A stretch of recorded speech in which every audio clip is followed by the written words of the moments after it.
Hello everyone, मी प्राध्यापक Krishna चंचलवाड, चंचलवाड्स biology classes Hingoli.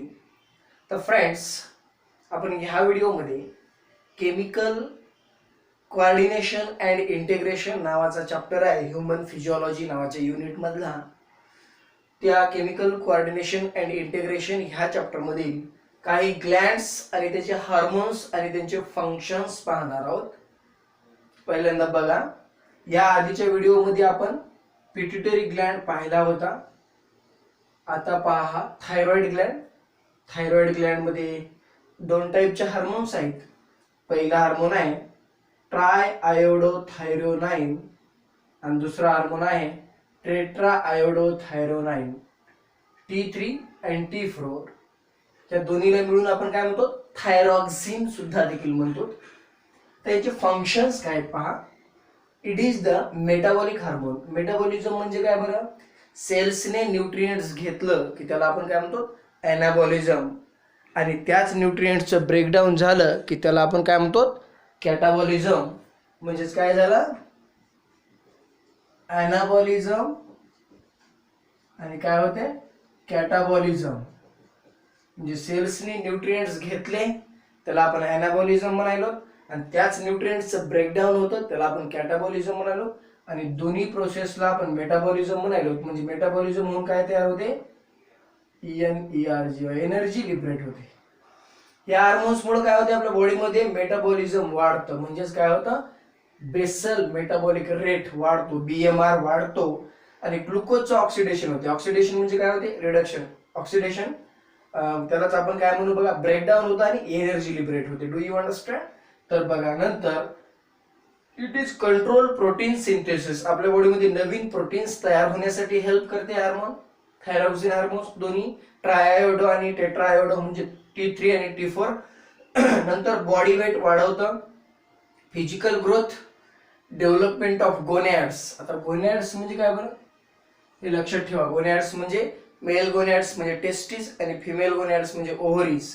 असे दोन गोनॅड्स असतात, मेल गोनॅड्स आणि female gonads, testis and ovaries. टेस्टिसचं फंक्शन काय, फॉर्मेशन ऑफ स्पर्म म्हणजे स्पर्मॅटोजेनेसिस. आणि ओव्हरीजचं फंक्शन काय, फिमेल गोनॅडचं फॉर्मेशन ऑफ ओव्हम म्हणजेच ओजेनेसिस. ओके. तर बघा, नंतर development of mental ability, body weight, respiration rate, heartbeat, blood pressure, digestion, हे सगळं मेंटेन करतात कोण, थायरॉक्सिन नावाचं हार्मोन.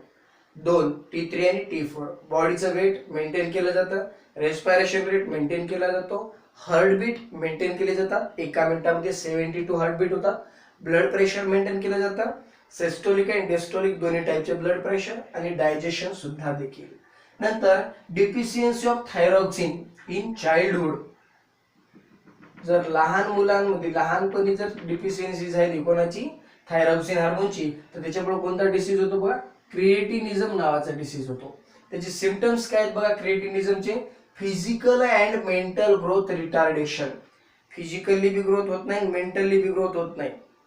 कोणामुळं, क्रिएटिनिझम या डिसीज म्हणून. क्रिएटिनिझम हा डिसीज कशामुळे होतं, deficiency of the thyroxine in the childhood. लहानपणी जर थायरॉक्सिन हार्मोन्स कमी पडले तर.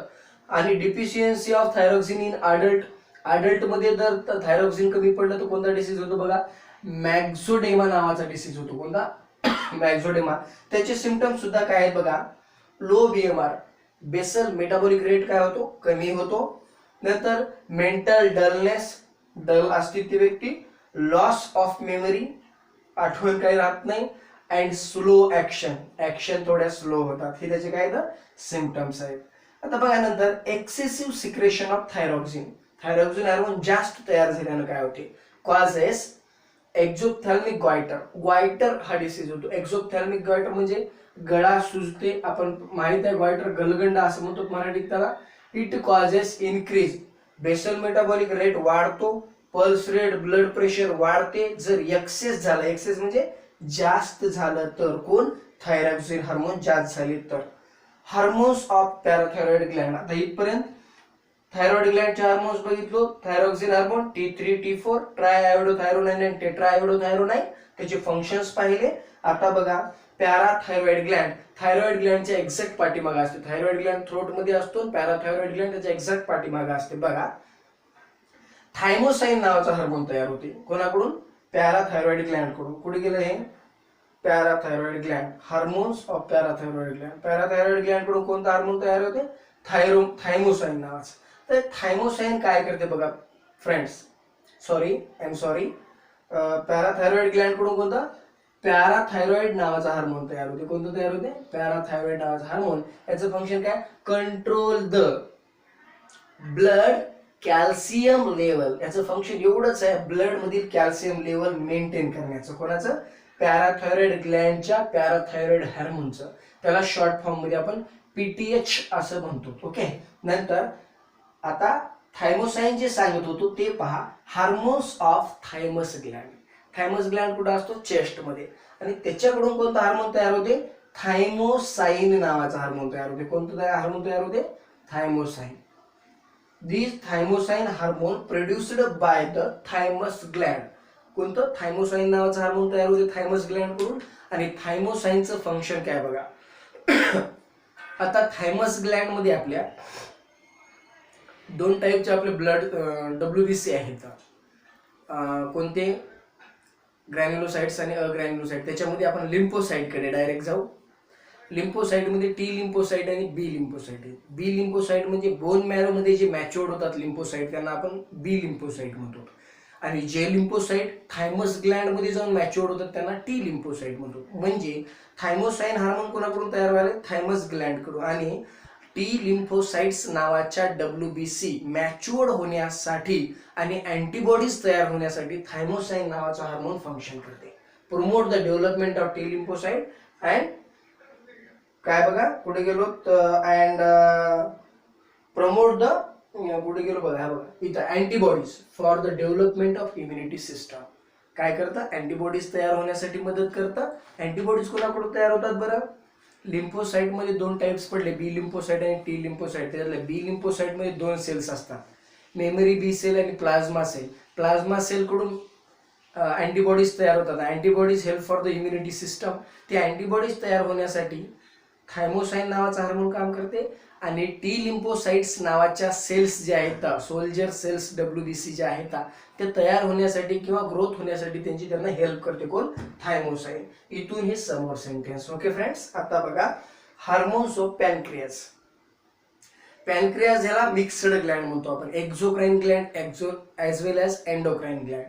आता पॅनक्रियाज मध्ये तीन टाईपचे हार्मोन तयार होतात. इन्सुलिन, ग्लुकॅगॉन आणि सोमॅटोस्टॅटिन. इन्सुलिन, ग्लुकॅगॉन, सोमॅटोस्टॅटिन तिकडे आहे. इन्सुलिन आणि ग्लुकॅगॉन हे हार्मोन काय करतात? Maintain the blood sugar level. बॉडीमध्ये ब्लड शुगर लेवल मेंटेन करण्याचं काम करतात.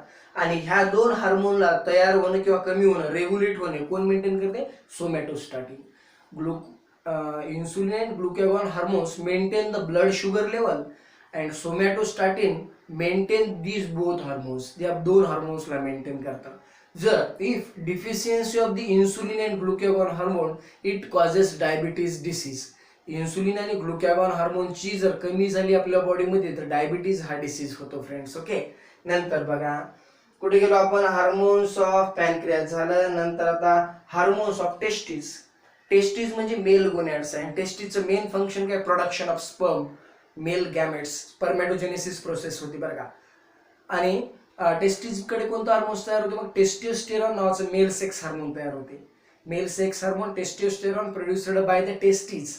It is develop male sex characters. मेलचे प्युबर्टीमध्ये तरुण होताना, मुलं तरुण होताना त्याचे मेलचे जे सेक्स कॅरेक्टर आहेत डेव्हलप करण्याचं काम करते testosterone. Hence it is called as a male sex hormone. हे पहा कुठे गेलो आपण? हे hormones of testis. Testosterone is a male sex hormone. Sexual character develop in the male during the puberty. नंतर आता हार्मोन्स ऑफ ओव्हरीज. ओव्हरीज म्हणजे काय? फिमेल गोनॅड्स. फिमेल गोनॅड्स किती असतात? दोन ओव्हरीज असतात. जसं दोन टेस्टिस असतात एका मेलमध्ये तसं दोन ओव्हरी असतात फिमेलमध्ये. दोन हार्मोन्स तयार करतात ओव्हरीज. पहिले हार्मोन तयार करतात इस्ट्रोजन नावाचं. इस्ट्रोजन काय बरं? फिमेल सेक्स हार्मोन आहे. फिमेल मध्ये जे सेक्सुअल कॅरेक्टर डेव्हलप होतात, मॅमरी ग्लँड डेव्हलप होतात, प्युबिक हेअर्स, ॲक्झिल हेअर्स डेव्हलप होतात. किंवा हे जे सेकंडरी म्हणजे जे सेकंडरी सेक्सुअल कॅरेक्टर डेव्हलप होतात ते इस्ट्रोजन नावाच्या फिमेल सेक्स हार्मोनमुळे. आणि नंतर दुसरं हार्मोन कोणतं तयार होते? प्रोजेस्टेरॉन. प्रोजेस्टेरॉनला आपण प्रेग्नन्सी मेंटेनिंग हार्मोन म्हणतो. ते ड्युरिंग द प्रेग्नन्सी ती फिमेल प्रेग्नेंट असतानाच ते हार्मोन तयार होते. असे 2 हार्मोन्स ओव्हरीज कडून तयार होतात फिमेलमध्ये. त्यालाच आपण काय म्हणतो मग हार्मोन्स ऑफ ओव्हरीज. नंतर hormones of adrenal gland. Adrenal ग्लँडकडे हार्मोन्स कोणते कोणते तयार होतात बघा. आता अँड्रोजन, त्यालाच आपण काय म्हणतो, अँड्रोजनला मिनरलोकॉर्टिकॉइड्स. अँड्रोजन हार्मोन तयार होते, त्यालाच म्हणतो आपण mineralocorticoids. Act on the nephron for the reabsorption of water. वॉटरला रिअब्झॉर्ब करण्यासाठी, युरिन मधून जास्तीत जास्त वॉटर लॉस होऊ न देणे, म्हणजे वॉटर लॉस होऊ देत नाही. कोण होऊ देत नाही बरोबर वॉटर लॉस? अँड्रोजन, त्यालाच आपण काय म्हणणार आहोत, मिनरलोकॉर्टिकॉइड्स. आणि काय करते, वॉटर कन्झर्वेशन करण्याचं काम करते. परत त्याचा अँड्रोजनचा थोडासा पार्ट दुसरं काय करते बघा, रिअब्झॉर्प्शन ऑफ वॉटर झालं and development of axial hairs. काखेमध्ये जांघेवर मेल आणि फिमेलच्या मुलींच्या जे हेअर्स डेव्हलप होतात, किंवा फेशियल हेअर्स, दाढी मिशा जे मुलांमध्ये डेव्हलप होतात, आणि ते म्हणजे कोणामुळं, ड्युरिंग द प्युबर्टी, हे अँड्रोजन हार्मोनमुळे सुद्धा देखील होते फ्रेंड्स. कोणाकडून आलेल्या, ॲड्रिनल ग्लँड्स कडून, सॉरी कोणत्या ग्लँड कडून आलेल्या बरं, ॲड्रिनल ग्लँड्स कडून आलेल्या हार्मोन्स मध्ये हे चेंजेस तुम्हाला त्याचे फंक्शन्स दिसून येतात फ्रेंड्स. आता बघा, हार्मोन्स ऑफ ॲड्रिनल ग्लँड्स मधला अँड्रोजन किंवा मिनरलोकॉर्टिकॉइड्स तुमच्या लक्षात आला असेल. आता बघा ग्लुकोकॉर्टिकॉइड्स. ग्लुकोकॉर्टिकॉइड्स काय करते, it control the carbohydrate metabolism, म्हणजे ग्लुकोजचं मेटाबॉलिझम कंट्रोल करण्याचं काम करते. हेन्स म्हणून त्या हार्मोनला आपण काय म्हणतो, ग्लुकोकॉर्टिकॉइड्स असं म्हणतो. कोणते कोणते हार्मोन्स आले, अँड्रोजन, अँड्रोजनलाच मिनरलोकॉर्टिकॉइड्स म्हणालो. मिनरलोकॉर्टिकॉइड्स काय करायले, रिअब्झॉर्प्शन ऑफ वॉटर, म्हणजे वॉटर बॉडीमधून जास्त लॉस होऊ देत नाही, युरिन मधून नेफ्रॉनवर ऍक्ट करते मिनरलोकॉर्टिकॉइड्स. आणि दुसरं फंक्शन काय त्याचं, अँड्रोजन किंवा मिनरलोकॉर्टिकॉइड्स म्हणालो ज्याला.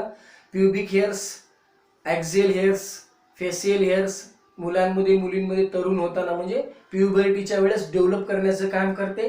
परत ग्लुकोकॉर्टिकॉइड्स काय करते बघा friends, it control the carbohydrate metabolism, म्हणजे ग्लुकोजचं मेटाबॉलिझम कंट्रोल करण्याचं फंक्शन करते. ओके. नंतर ॲड्रेनालाईन अँड नॉर ॲड्रेनालाईन असे 2 हार्मोन्स आहेत, ॲड्रेनालाईन अँड नॉर ॲड्रेनालाईन. हे काय करतात बघा, it is secretion during stress condition. हे 2 हार्मोन कधी तयार होतात, स्ट्रेस कंडिशनला. स्ट्रेस कंडिशन म्हणजे कसं बरं, एखाद्या वेळेस आपण अंधारामधून चाललो, खूप भीती वाटली, इकडून अंधार आहे, लगेच भीती वाटायला लागते, घाम यायला लागते, हार्टबीट वाढतात, म्हणजे पॅल्पिएशन म्हणतो आपण त्याला. हार्टबीट वाढतात, घाम येते इकडून, अंगावर काटे येतात, किंवा काय होतं म्हणजे डायलेशन, ब्लड प्रेशर वाढतं. आणि अशा हार्मोनला काय म्हणतो आपण, एमर्जन्सी हार्मोन म्हणतो. कोणाला, ॲड्रेनालाईन अँड नॉर ॲड्रेनालाईन. हे ॲड्रिनल ग्लँड कडून तयार होतात केव्हा, एमर्जन्सी टाइमला. म्हणून त्यांना आपण काय म्हणतो, it is secretion during the stress condition, hence it is called as a emergency hormones.